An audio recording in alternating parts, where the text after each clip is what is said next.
Hello friends, स्वागत है आप सभी का एक नए वीडियो में। आइए जानते हैं उत्तर प्रदेश समेत देश और दुनिया की सिलेक्टेड काम की 25 महत्वपूर्ण बड़ी खबरें। ये खबर आपके काम की है, इस वीडियो में आप अंत तक बने रहिएगा, जानेंगे पूरा अपडेट। चलिए शुरू करते हैं। बात पहले खबर की कर ले दोस्तों, तो एशियन पेंट का मुनाफा 23% कम होकर 1110 करोड़ हो चुका है। तीसरी तिमाही में रेवेन्यू 8549 करोड़ रहा है। 6 महीने में 24% से ज्यादा गिर गए हैं इसके शेयर। एशियन पेंट लिमिटेड को वित्त वर्ष 2024-25 की तीसरी तिमाही 1110 करोड़ रुपए का मुनाफा हुआ है। वही अखिलेश ने संसद में पूछा, महाकुंभों की लाश कहां फेंकी। योगी ने कहा, खड़गे और सपा अध्यक्ष की गिद्ध जैसी दृष्टि है, पहले दिन से ही दुष्प्रचार कर रहे। वही जया से अभी तक अमिताभ दुखी थे, अब पूरा सनातन दुखी है। प्रमोद कृष्णम का पलटवार, सपा सांसद ने कहा था महाकुंभ में लाशें गंगा में बहाई गई हैं। जया बच्चन का विवादित बयान सामने आया था, उसके बाद लगातार इनका विरोध हो रहा है। अयोध्या हाईवे पर वीआईपी कल्चर से भड़क गए श्रद्धालु, वीडियो आप देख सकते हैं। 500 वाहन जाम में फंसे हैं। लोग बोले यह सनातन संस्कृति का अपमान है, वीआईपी कल्चर महाकुंभ के लिए बंद हो। कानपुर डीएम ने सीएमओ का वेतन रोक दिया, बिना कारण अनुपस्थित मिलने पर नाराज थे। 101 कर्मचारी में 34 लोग गायब मिले हैं। कानपुर जिलाधिकारी जितेंद्र प्रताप सिंह ने मंगलवार को मुख्य चिकित्सा अधिकारी कार्यालय का औचक निरीक्षण कर लिया। इस दौरान सीएमओ समेत 34 लोग अनुपस्थित मिले हैं। आगरा में शराब से भरी मैक्स पलट गई, लोगों ने की लूटपाट, 2 लाख का नुकसान हुआ है। आगरा में थाना अछनेरा क्षेत्र में मंगलवार शाम को एक बड़ा हादसा हुआ, जहां 150 पेटी अंग्रेजी शराब से भरी मैक्स की गाड़ी, इसका एक्सल टूटने से गाड़ी पलट गई और रायभा और रूनकता रोड पर इस हादसे में गाड़ी का एक परचून की दुकान में जा घुसी, जिससे दुकानदार बाल बाल बच पाया। हालांकि दोस्तों अफरा तफरी तो मची, लेकिन लोगों ने शराब की बोतल और गाड़ी को अपने कब्जे में लिया और शराब बोतल ले लेकर भागे हैं। वही आगरा में 2 मंजिला मकान की छत पर चढ़ गया सांड, वीडियो आप देख सकते हैं। 30 सीढ़ी चढ़कर ऊपर पहुंचा था, नीचे उतारने को सामने रोटी चारा डाला गया। देख सकते हैं किस प्रकार से जद्दोजहद की गई है। तो रामलला का अब 16 घंटे भक्तों को दर्शन मिलेगा, सिर्फ 15 मिनट के लिए कपाट बंद होंगे। एनआरआई काउंटर से पास आप बनवा सकेंगे। जी हाँ, बड़ा फैसला हुआ है, रामलला अब 16 घंटे भक्तों को दर्शन देंगे, सिर्फ 15 मिनट के लिए कपाट बंद होगा। वहीं महाकुंभ अखाड़े में संतों ने पैकिंग शुरू कर दी है, काशी हरिद्वार के लिए रवाना होंगे। रविंद्र पुरी बोले, भगदड़ में कच्छा बनियान के गैंग पर शक हो रहा है। महाकुंभ का 24वां दिन था, श्रद्धालु स्नान कर रहे थे। अखाड़ा परिषद के अध्यक्ष रविंद्र पुरी ने कहा, कुछ माताओं बहनों ने उन्हें बताया कि कच्छा बनियान गैंग और यूट्यूबर गैंग के लोगों ने मेले को खराब करने की साजिश की है, इसकी जांच बेहद जरूरी है। पीएम मोदी ने संगम में स्नान और गंगा पूजा की आरती वगैरह की है।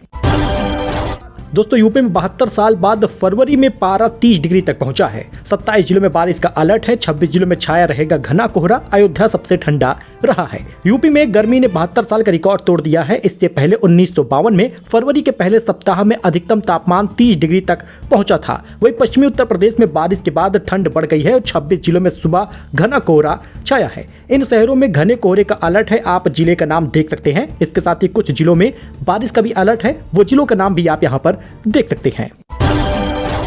तो सुल्तानपुर से बड़ी खबर आ रही है, पन्नों पर बिक रहे समोसे, कबाड़ में बेच दी जा रही है सरकारी स्कूल की किताबें। टीचर पर एक्शन हुआ है। लंबुआ कस्बे क्षेत्र के एक कबाड़ की दुकान पर प्राथमिक विद्यालय में बच्चों में बंटने वाली हजारों की संख्या में किताबें मिलने से हड़कंप मच गया है। शिकायत के बाद बीएसए ने आरोपी शिक्षक को निलंबित किया है। पीएम किसान निधि बजट में तो नहीं बढ़ी, लेकिन इसके साथ ही 19वीं किस्त का पैसा कब आएगा हर कोई जानना चाह रहा है। 2-2 हजार रुपए मिलता है, 3 किस्त मिलती है और ये इस साल की पहली किस्त होगी। 19वीं किस्त का पैसा अभी तक नहीं मिला और किसान धारक इसका इंतजार कर रहे हैं। कृषि मंत्री के द्वारा बताया गया, शिवराज सिंह के द्वारा बताया गया कि पीएम मोदी बिहार में 24 फरवरी को किसान निधि जारी करेंगे, यानी कि पीएम मोदी बिहार से किसान निधि का पैसा जारी कर सकते हैं। डेट 24 फरवरी बताई गई है, लेकिन बजट में किसान धारकों को निराशा ही हाथ लगी है, क्योंकि इस बार भी बजट में पैसा नहीं बढ़ाया गया। वहीं एक्टर शत्रुघ्न सिन्हा ने यूसीसी को बताया देश की जरूरत, बोले नॉनवेज भोजन पर भी लगना चाहिए प्रतिबंध। शत्रुघ्न सिन्हा का यह बयान गुजरात के मुख्यमंत्री भूपेंद्र पटेल के उस घोषणा के बाद आया है, जिसमें उन्होंने गुजरात में यूसीसी को लागू करने की दिशा में एक 5 सदस्यीय समिति की गठन करने की बात कही थी। इसके बाद अब कहा गया है कि नॉनवेज भोजन पर भी बैन लगा देना चाहिए। मेंटोर जहीर खान ने एलएसजी को जीत का मंत्र दिया। लखनऊ में बोले, बेहतर क्रिकेट खेलिए, विश्वास बनाए रखिए, जीत मिलेगी। लखनऊ सुपर जॉयंट एलएसजी के मेंटोर जहीर खान और हेड कोच जस्टिन लैंगर ने मंगलवार को इकाना स्टेडियम में कहा कि T20 क्रिकेट में प्रेशर गेम होता है, कप्तान बहुत महत्वपूर्ण और पहला खिलाड़ी होता है। वहीं पर जहीर खान ने कहा, एलएसजी टीम से बोलूंगा कि क्रिकेट खेलिए, विश्वास बनाए रखिए, जीत मिलेगी। तो दोस्तों, अगर आप भी पैसों की एफडी करना चाहते हैं तो इन 5 बैंकों में एफडी कर दीजिएगा। हाल ही में बदलाव हुआ है इंटरेस्ट रेट में। आइए जानते हैं कि कौन सा बैंक सबसे अच्छा एफडी रेट दे रहा है। एक्सिस बैंक ने अपनी एफडी की ब्याज दरों में बदलाव किया है, जिसके बाद बैंक की एफडी की ब्याज दरें 3 से लगभग 7.5% तक की हो गई हैं। यानी एक्सिस बैंक में अगर आप एफडी करेंगे तो 7.5% का रिटर्न आपको मिलेगा, ब्याज मिलेगा। फेडरल बैंक 7.50% का ब्याज दे रहा है। 10 जनवरी को यह लागू हुआ है। यूनियन बैंक की बात कर ले तो 1 जनवरी से नया एफडी रेट लागू हुआ है। इसमें 7.30% तक का ब्याज मिलेगा। पीएनबी यानी पंजाब नेशनल की बात कर ले तो 3.5% से 7.25% तक का ब्याज मिलेगा। 1 जनवरी से नया एफडी रेट लागू हुआ है। तो आखिरकार पीएम मोदी ने महाकुंभ में डुबकी लगाई है। लिखा, करोड़ों लोगों की तरह धन्य हो गया, मां गंगा सभी को शांति दे, बुद्धि दे, अच्छा स्वास्थ्य दे, ऐसा पीएम मोदी ने कहा है। प्रधानमंत्री नरेंद्र मोदी बुधवार को प्रयागराज में संगम में डुबकी लगाई। विजुअल आप देख सकते हैं। उन्होंने भगवा रंग के वस्त्र पहन रखे थे, हाथ और गले में रुद्राक्ष की मालाएं थी। मंत्रोच्चार के बाद पीएम मोदी अकेले ही संगम में डुबकी लगाए हैं। जी हां, स्नान के बाद पीएम ने सूर्य को अर्घ्य दिया। करीब 5 मिनट तक मंत्र का जाप करते हुए सूर्य पूजा की है। संगम नोज पर गंगा पूजन किया, मां गंगा को दूध अर्पित किया, साड़ी भी चढ़ाई है। संगम स्नान के बाद मोदी ने सोशल मीडिया पर लिखा, महाकुंभ में आज पवित्र संगम में डुबकी लगाकर मैं भी करोड़ों लोगों की तरह धन्य हुआ हूं। इस पर आपका क्या रिएक्शन है, कमेंट करके बताइएगा। बाकी सारा विजुअल आप देख सकते हैं। तो आखिरकार 10 ग्राम सोना पहली बार 84,000 के पार पहुंच गया। लगातार कीमत बढ़ती जा रही है, वो भी काफी तेजी से। 36 दिनों में, महज 36 दिनों में दोस्तों 8,161 रुपए की कीमत बढ़ी है। इस साल दाम 90,000 तक जा सकते हैं। जी हां, 90,000 के पार हो जाएंगे। IBJ के अनुसार 10 ग्राम 24 कैरेट का गोल्ड 1,313 रुपए महंगा हो गया, 84,323 पहुंच गया। वही चांदी की बात कर ले तो तेजी इसमें भी है, 1,628 रुपए एक बैग महंगा हुआ है। बाकी आप कैरेट के हिसाब से सोना चांदी का रेट देख सकते हैं। धर्मेंद्र के पैर छूते हुए दिखे आमिर खान। बेटे जुनैद की फिल्म लव यापा की स्पेशल स्क्रीनिंग में शामिल हुए हैं। सिंदूर लगाए नजर आई हैं रेखा। आमिर खान के बेटे जुनैद खान की फिल्म लव यापा की स्पेशल स्क्रीनिंग मंगलवार शाम को रखी गई। स्क्रीनिंग में रेखा, धर्मेंद्र, जावेद अख्तर और शबाना आजमी जैसे कई कलाकार शामिल हुए। जहां रेखा को सिंदूर लगाए देखा गया, वहीं आमिर खान धर्मेंद्र के पैर छूते भी नजर आए हैं। दोस्तों, वहीं पर इंडिया के पूर्व कोच राहुल द्रविड़ की कार को लोडिंग ऑटो ने पीछे से टक्कर मारी। बेंगलुरु की घटना है, कोई चोटिल नहीं हुआ। ड्राइवर से मोबाइल और रजिस्ट्रेशन नंबर लिया गया है।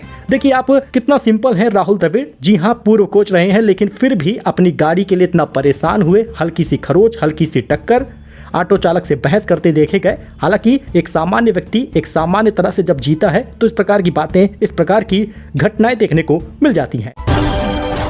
वहीं पर दोस्तों, Vivo V50 5G स्मार्टफोन 17 फरवरी को लॉन्च होगा। लाइव कॉल ट्रांसलेशन और सर्कल टू सर्च जैसे AI फीचर होंगे। 50 मेगापिक्सल का प्राइमरी कैमरा होगा। चाइनीज टेक कंपनी Vivo भारतीय बाजार में स्मार्टफोन की नई V सीरीज लॉन्च करने की तैयारी कर रही है। इसमें Vivo V50 5G स्मार्टफोन पेश किया जाएगा। Smartphone live call translation, transcript assist और सर्कल टू सर्च और गूगल जेमिनी जैसे AI आर्टिफिशियल इंटेलिजेंस फीचर्स मिलेंगे।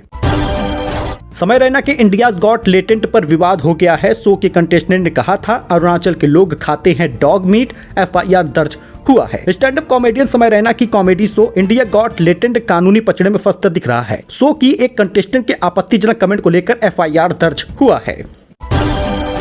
तो गोल्ड का दाम लगातार दूसरे दिन ऑल टाइम हाई हो गया। 10 ग्राम 83,010 रुपए पहुंचा है। नए साल से लेकर अभी तक 6,848 रुपए इसके दाम बढ़े हैं। चांदी 480 रुपए महंगी हुई है। IBJ की रिपोर्ट के अनुसार 10 ग्राम 24 कैरेट का गोल्ड 306 रुपए बढ़कर 83,010 रुपए पहुंच गया और चांदी में 480 रुपए की मामूली बढ़त हुई है। भारत पाकिस्तान मुकाबले के टिकट मिनटों में बिक गए। 23 फरवरी को है मुकाबला। चैंपियन ट्रॉफी में भारत के सभी मैचों के टिकट सोल्ड आउट हो चुके हैं। ICC चैंपियन ट्रॉफी 2025 में भारत और पाकिस्तान के बीच मुकाबले के टिकट कुछ ही मिनट में सोल्ड आउट हो गए। हाइब्रिड मॉडल में हो रहे टूर्नामेंट में 23 फरवरी को भारत और पाकिस्तान के बीच दुबई में मैच खेला जाएगा। लेकिन अब भारत का जितना भी मैच होगा चैंपियन ट्रॉफी में 3 मैच, चाहे वो पाकिस्तान का हो, चाहे वो बांग्लादेश से हो या फिर न्यूजीलैंड से, सभी सोल्ड आउट हुए हैं। यमुना में जहर वाले बयान पर केजरीवाल के खिलाफ एफआईआर हो गया है। हरियाणा के लोकल कोर्ट ने आदेश दिया है। यमुना में जहर वाले बयान पर अरविंद केजरीवाल के खिलाफ हरियाणा में एफआईआर दर्ज किया गया है। यह मुकदमा कुरुक्षेत्र के लोकल कोर्ट के शाहबाद पुलिस थाने में दर्ज किया गया है। सो दोस्तों, ये कुछ अपडेट था, नई जानकारी थी। आई होप कि आपको पसंद आया हो। नई जानकारी के साथ नए वीडियो में एक बार फिर से मिलते हैं। फिलहाल के लिए इतना ही। धन्यवाद।